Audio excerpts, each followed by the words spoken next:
Hello प्यारे बच्चों, ये एरिथमेटिक सीरीज का लेक्चर नंबर 3 है और इसमें मैं आपको भी बताने जा रहा हूँ काफ़ी इम्पोर्टेंट कुछ क्वेश्चंस जो पिछले लेक्चर में हमने आपको नहीं बताया था। लेकिन ये मैं आपको बता दूं कि जेई एडवांस या जेई मेंस के लिए काफ़ी इम्पोर्टेंट क्वेश्चंस हैं और कुछ ऐसे क्वेश्चन जो आपको मिलेंगे इसमें जो कि बोर्ड लेवल के लिए भी काफ़ी इम्पोर्टेंट है। तो आप अगर आपने पिछला लेक्चर नहीं देखा है, पिछले लेक्चर को अगर आप देखे हो तभी ये क्वेश्चंस बनेंगे या समझ में आएंगे। और अगर आपने पिछला लेक्चर देख लिया है तो कोई दिक्कत नहीं है, आप इस क्वेश्चन को पहले आप पॉज करके ट्राई करिए और उसके बाद से बनाने की कोशिश करिए। ठीक है, तो आगे बढ़ते हैं। एक क्वेश्चन है आपकी स्क्रीन के ऊपर, ये रहा। ये क्वेश्चन आपका दिया हुआ है। मान लीजिए पहली सीरीज है जिसका फर्स्ट टर्म A1 है, कॉमन डिफरेंस D1 है, और ये दूसरी सीरीज है जिसका फर्स्ट टर्म्स A2 है और कॉमन डिफरेंस D2 है। तो इसके सम का फार्मूला पहले लिखते हैं और n टर्म्स की बात किया जा रहा है, दोनों सीरीज में n टर्म्स की बात किया जा रहा है। तो चलो मान लिया हमने सीरीज के सम्स का फार्मूला लिख देते हैं, n/2 2a1 plus n-1 into d1।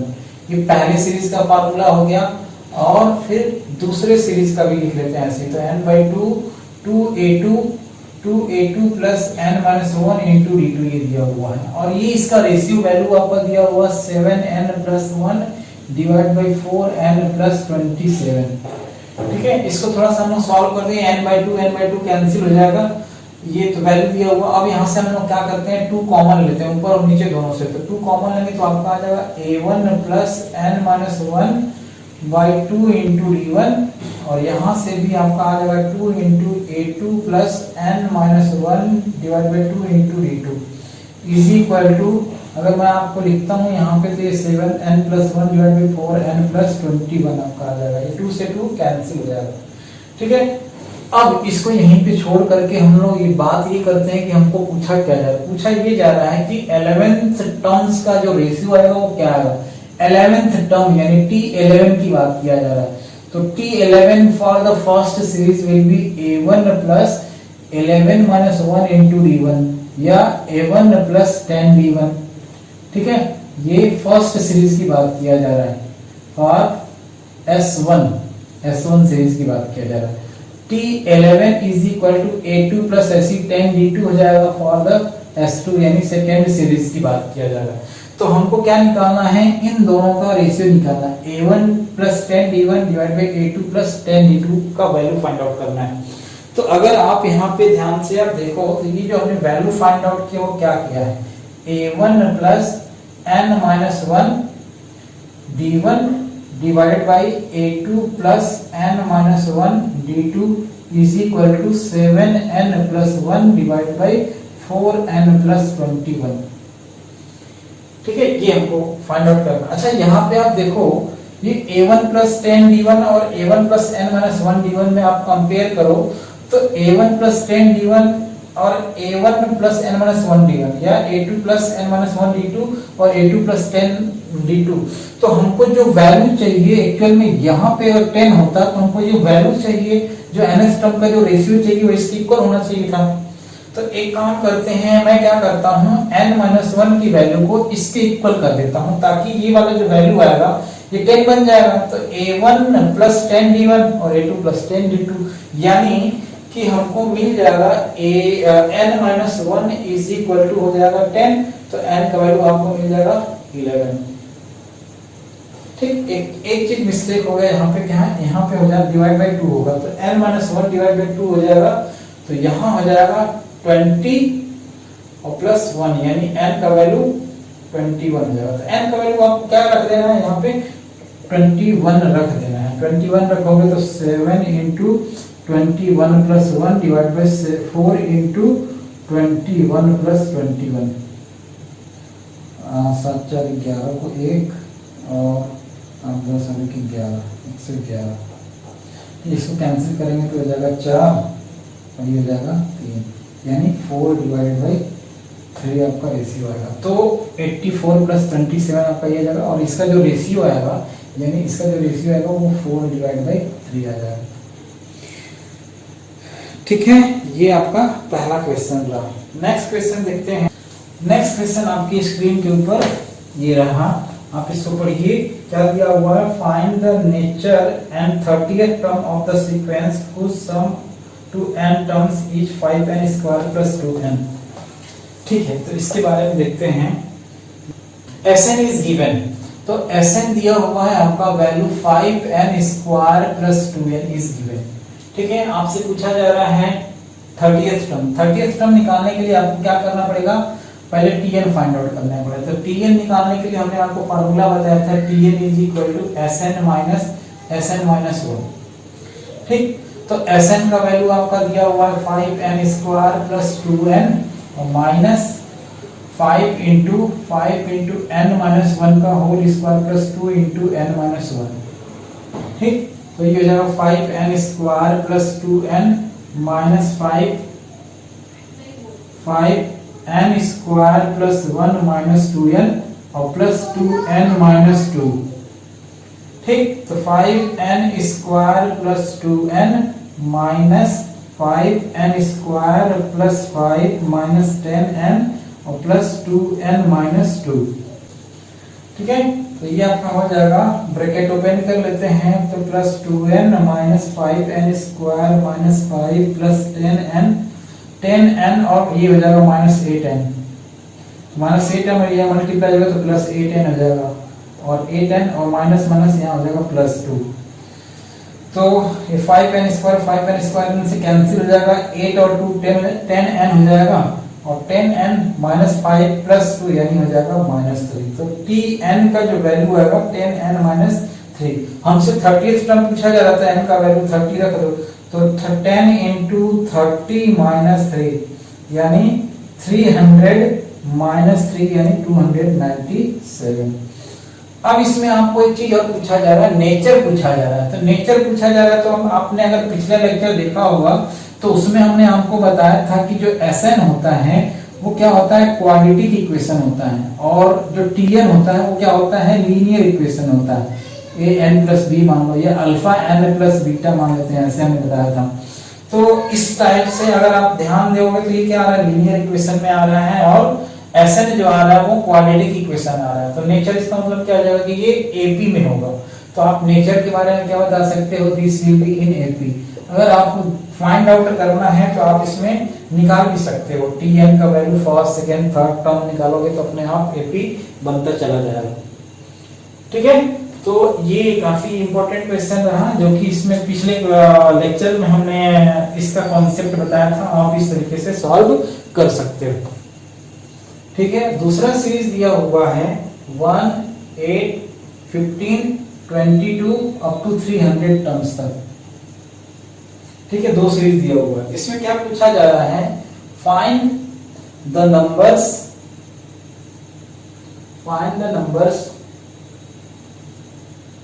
of common terms.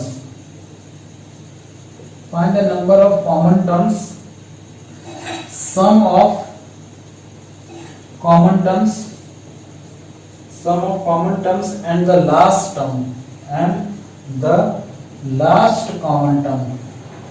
ठीक है, तो ये आपका एक क्वेश्चन दिया हुआ है जिसमें पहला सीरीज दिया हुआ है आपका S1 AP का है 500 टर्म्स तक, S2 दिया हुआ है 300 टर्म्स तक। तो इसमें आपको एक सीरीज बनाना है जो इन दोनों में कॉमन आपका आ रहा होगा या कॉमन टर्म्स मिल रहा होगा।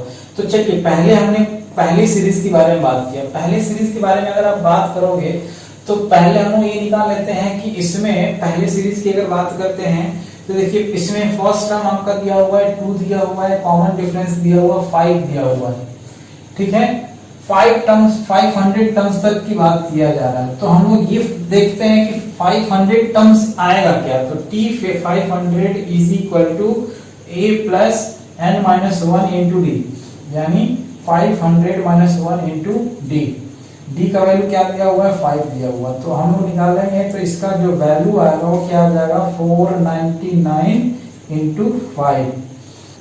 ठीक, दूसरे सीरीज की बात करते हैं। तो दूसरे सीरीज में आपका अगर मान लेते हैं बात करते हैं तो इसमें फर्स्ट टर्म आपका आ जाएगा 1 आ जाएगा, कॉमन डिफरेंस जो आएगा वो आ जाएगा 7 और n का वैल्यू यानी 300 टर्म्स है, तो 300 टर्म्स की बात करते हैं। तो 300 टर्म्स क्या आएगा, यानी लास्ट वाला टर्म्स क्या आएगा उसके बारे में बात करते हैं। तो ये आपका आ जाएगा, आप इस फार्मूले से भी यूज कर सकते हो, n इंटू डी प्लस ए माइनस डी का भी यूज कर सकते हैं। चलो मैं इसी से करता हूँ। तो n यानी 300 और d यानी आपका 7 प्लस a माइनस डी यानी 1 माइनस d यानी 7। तो ये आपका आ जाएगा 21 माइनस 6 यानी 2094। अब आप यहाँ पे ये देख रहे हो कि इन दोनों सीरीज में जो कॉमन टर्म्स आएगा वो कहाँ तक आएगा, मैक्सिमम तो यहीं तक आ सकता है, क्योंकि इससे आगे ये जो लास्ट, इसका जो लास्ट टर्म आ रहा है वो 2094 आ रहा है और इसका लास्ट आ रहा है 4997 आ रहा है। तो इसका मतलब कॉमन टर्म्स कहाँ तक मिलेगा, सिर्फ यहीं तक मिलेगा। अब हम ये देखते हैं कि कॉमन टर्म्स जो मिलेगा वो कहाँ मिलेगा, क्या मिलेगा और कहाँ तक मिलेगा। तो पहले हम ये देखते हैं कि इसमें जो कॉमन डिफरेंस आ रहा है वो आ रहा है 5 आ रहा है और इसमें जो कॉमन डिफरेंस आ रहा है वो 7 आ रहा है। ठीक, तो हम लोग तरीका क्या होता है निकालने का, जो सीरीज बनाते हैं उसकी बात कर रहा हूँ। उस सीरीज में हम लोग ये देखते हैं कि जो कॉमन डिफरेंस पहले वाले टर्म्स का आ रहा है वो क्या आ रहा है और दूसरे वाले सीरीज में कॉमन डिफरेंस क्या आ रहा है। उसके बाद जो कॉमन डिफरेंस आता है उन दोनों का हम लोग क्या करते हैं, एलसीएम निकालते हैं। तो एलसीएम निकालेंगे तो 5 और 7 का एलसीएम क्या आ जाएगा, तो यहाँ पे आप लिखोगे LCM of S1 common difference of S1 and S2 is 35। ठीक है, तो सीरीज बनाते हैं। अब जब कॉमन डिफरेंस आपको पता चल गया तो हम लोग क्या करेंगे, सीरीज बनाएंगे। अब सीरीज आप बनाओ, देखो क्या मिल के आएगा। तो सबसे पहले आप ये देखते हो कि इसमें जो पहला टर्म्स आएगा वो क्या मिल के आएगा। तो अगर मान लेते हैं आप यहाँ देखोगे 2 7 12 17 और ये जगह 22 आएगा। तो ये आपका जो पहला टर्म्स कॉमन मिलेगा। आप और आगे बढ़ते हैं तो ये 22 यहाँ भी पहला टर्म्स मिल रहा है और यहाँ भी मिल रहा है। तो अब मान लेते हैं कॉमन टर्म्स S12 निकालते हैं, कॉमन सीरीज निकालते हैं। तो कॉमन सीरीज में पहला टर्म्स आपको मिल गया 22, पहला कॉमन टर्म्स। उसके बाद हमको d मिल गया है, तो d में हम लोग क्या करते चले जाएंगे, मतलब d को ऐड करते चले जाएंगे, आपका सीरीज मिलता चला जाएगा।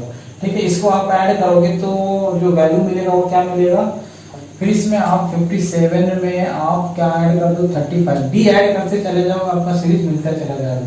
तो आप ऐड करोगे तो हो जाएगा 2 और 92 आ जाएगा। ऐसी मान लो ये सीरीज आपका मिल गया। अब अगर मान लेते हैं आपको इसमें निकालना है, सम निकालना है, तो ठीक है, हमको ये पता है कि फर्स्ट टर्म आपका 22 है, कॉमन डिफरेंस अभी हमने 35 निकाला।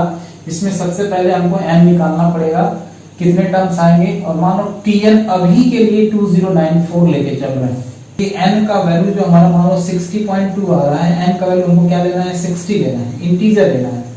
तो n का वैल्यू, चलो हमने ये सब डिवाइड करने की जरूरत नहीं है, n का वैल्यू हमने क्या ले लिया, इंटीजर ले लिया। फिर से एक बार देख लो, अगर मान लेते हैं हम इस सीरीज में हमको ये देखना है कि हमारा लास्ट टर्म 2094 आ रहा है। ठीक है, हमने सीरीज बनाया, n का वैल्यू निकाला, n का वैल्यू कितना आ रहा है 60.2 आ रहा है। तो n का वैल्यू हमेशा इंटीग्रल वैल्यू होता है। तो इसका मतलब ये हुआ कि n का वैल्यू क्या आएगा, 60 आएगा। अब 60 आने का मतलब ये हुआ कि आपको सारा टर्म्स मिल जाएगा। अब इसी से आप यहाँ पे निकाल भी सकते हो लास्ट टर्म tn जो आएगा, यानी t60 जो आएगा वो कितना आएगा, 2062 आएगा। ठीक है, 2062 आएगा। 60th टर्म जो आपका आएगा वो 2062 आएगा। तो अब इसी का यूज करके हम लोग क्या कर लेते हैं, सम भी निकाल लेते हैं। कितने टर्म्स है, टोटल 60 टर्म्स है। तो 60 टर्म्स का सम निकाल लेते हैं। 60/2 a 22 प्लस tn हमारा दिया हुआ है, tn यानी t60th जो टर्म है 2062 है। ऐड कर लिया, यहाँ जाएगा 30 और यहाँ आ जाएगा आपका 480 और 2082। अब इसको मल्टीप्लाई करो 30 इंटू 2084। तो यहाँ से आप मल्टीप्लाई करोगे 60 टर्म्स का जो सम आएगा वही आपका आंसर हो जाएगा, जो भी आएगा वो आपका आंसर हो जाएगा। ठीक है, नेक्स्ट हमारा टॉपिक है प्रॉपर्टीज ऑफ अरिथमेटिक प्रोग्रेशन। तो प्रॉपर्टीज क्या होता है उसके बारे में बात करने जा रहे हैं। प्रॉपर्टीज ऑफ, ये काफी इंपॉर्टेंट है, ध्यान रखना है एपी की प्रॉपर्टी के बारे में। तो पहला प्रॉपर्टी ये है कि अगर मान लिया, सबसे पहले आप ये देख लो कि अगर मान लो कोई सीरीज है A1 A2 A3 A4 and so on AN, ये किस में है, AP में है। तो पहला प्रॉपर्टीज ये है कि अगर आप किसी कांस्टेंट टर्म से इसमें ऐड या सब्ट्रैक्ट करते हो तो इस सीरीज में कोई इफेक्ट नहीं आएगा। ठीक है, इस सीरीज में कोई भी इफेक्ट नहीं आएगा। बच्चों मैं एक बात बताऊं, अगर आपको कभी भी इस टाइप का डाउट हो रहा है कि क्या ये सही लिखा हुआ है, अगर गलत लिखा हुआ, चाहे कोई भी मैथमेटिकल टर्म्स है, कोई फार्मूला है, तो आप एक सीरीज बना लो एपी का और उसमें कोई अपने से कॉमन टर्म्स लिख, जैसे मान लो 2 4 6 8, मान लो हमने एक सीरीज बनाया ऐसे छोटा सा, और मैं सभी में क्या कर दे रहा हूँ, कोई कांस्टेंट टर्म्स ऐड या सब्ट्रैक्ट कर देता हूँ। चलो मान लो हमने इसमें 3 ऐड कर दिया, तो 3 ऐड करूंगा तो क्या लगेगा, ये 5 हो जाएगा, ये 7 हो जाएगा, ये 9 हो जाएगा, 11 हो जाएगा, ऐसे ही आपका सीरीज बनता चला जाएगा। तो ये यूनिवर्सल ट्रू है किसी भी एपी सीरीज के लिए। ठीक है, और सेकेंड मानो फार्मूला का मतलब प्रॉपर्टीज है, अगर कोई एपी सीरीज है उसमें किसी कांस्टेंट टर्म से मल्टीप्लाई करते हो तो भी ये सीरीज एपी में ही रहेगा, ये किस में आएगा, एपी में ही होगा। ठीक है, अगर मानो आप इसको किसी भी टर्म्स से मल्टीप्लाई करते हो या डिवाइड करते हो तो भी ये किस में रहेगा, एपी में ही रहेगा। मल्टीप्लाई या डिवाइड दोनों के केस में, a1 divide by k, a2 divide by k, a3 divided by k and so on, an divide by k भी किस में रहेगा, एपी में ही रहेगा। ठीक, चौथी प्रॉपर्टीज है, मान लेते हैं कोई दो सीरीज है a1 a2 a3, मान लेते हैं ये an है, ये भी एपी में है, और एक दूसरी सीरीज है b1 b2 b3 and so on bn, ये भी किस में है, एपी में है। ठीक है, दोनों का सम और मतलब एडिशन और सब्ट्रैक्शन भी एपी में आएगा, तो a1 plus minus b1, a2 plus minus b2, a3 plus minus b3 and so on, an plus minus bn भी किस में आएगा, एपी में ही होगा। ठीक है, ये काफी इंपॉर्टेंट प्रॉपर्टीज है ये भी। तो आपको ये ध्यान रखना कि अगर पहली सीरीज एपी में है और दूसरी भी सीरीज एपी में है तो दोनों को आपस में ऐड या सब्ट्रैक्ट करेंगे तो भी ये एपी में ही आएगा। आपको देखना है, चेक करना है, तो यही मेथड आप अप्लाई कर सकते हो जो भी हमने ऊपर में बताया था। कोई भी दो सीरीज ले लो और उसका एडिशन और सब्ट्रैक्शन चेक कर सकते हो कि वो एपी में आ रहा है कि नहीं आ रहा है। ठीक है, इसके बाद नेक्स्ट और मोस्ट इंपॉर्टेंट प्रॉपर्टीज जो कि पांचवी प्रॉपर्टी है, पांचवी properties most important for the JEE mains and advance के लिए। ठीक है, किसी भी एपी सीरीज में फर्स्ट टर्म और लास्ट टर्म का जो सम आएगा सेकेंड टर्म और लास्ट सेकेंड टर्म्स के इक्वल आएगा। ठीक, हमेशा कभी भी एपी सीरीज में, मान लो अगर मैं यहाँ पे a3 लेता हूँ तो an-2 का जो वैल्यू है वो उसके इक्वल है। ऐसे मैं इसको लिख सकता हूँ इक्वल टू an, या मानो हमने ar प्लस an-r+1 का जो वैल्यू आएगा वो इक्वल आएगा, ये हर जगह इक्वल आएगा। ठीक है, तो इसको आपको मेमोराइज कर लेना है। देखो, अगर मैं ये फर्स्ट टर्म और लास्ट टर्म को लूंगा, मान लो जो भी सीरीज है, तो a1 प्लस a24 किसके इक्वल आएगा, a2 प्लस a23 के इक्वल आएगा। ऐसे ही a3 प्लस a22 भी इसके इक्वल आएगा। ऐसे ही a4 a21 के इक्वल आएगा। ऐसे ही सारे टर्म्स आपका इक्वल मिलते चले जाएंगे।